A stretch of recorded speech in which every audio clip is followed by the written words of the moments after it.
Greetings, everybody. We are going to be talking about Hosea and Joel today, and this Sunday in our Equip class, just to kind of give you a little bit of an introduction of what's going on in Hosea and Joel.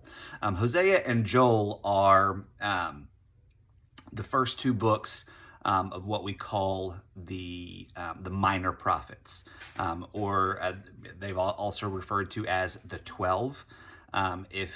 Back when these books were written in scrolls instead of printed on pieces of paper, all 12 of the minor prophets were all contained on one single scroll, and so they were commonly referred to as just the 12. Now, Hosea and Joel are very different books. Hosea has, shall we say, a flair for the dramatics. He is, in his own marriage, intentionally living out the relationship between, living out a symbolic relationship with his wife as a symbol for Israel's relationship with God. And Joel is much more of a straightforward kind of a prophet, more similar in the vein of Isaiah, a little less poetic. They are likely writing at different times. Hosea is written just before the Assyrian destruction of the northern kingdom. He wrote sometime between, I want to say it was 760 and 720. I think those are the dates.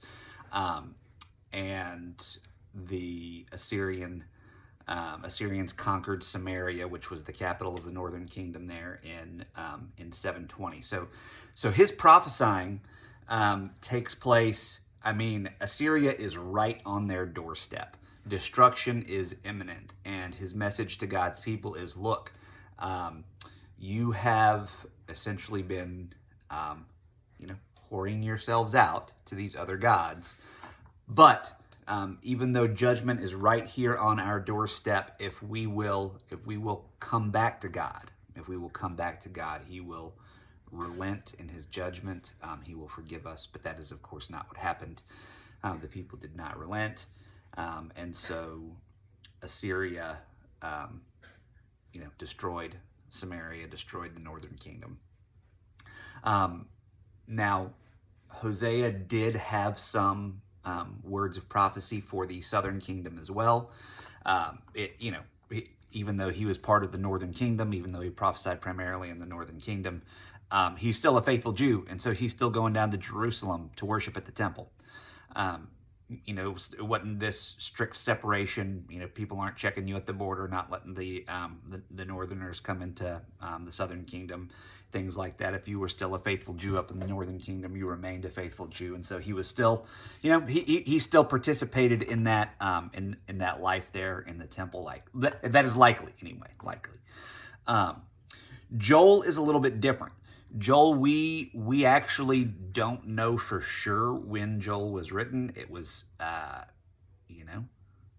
possibly as early as 850 BC, possibly as late as 350 BC.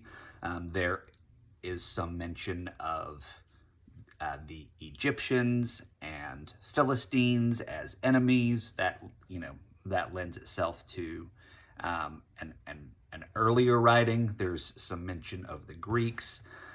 There is one mention that could be a mention of the destruction of the temple in Jerusalem, which would put it at a very late date.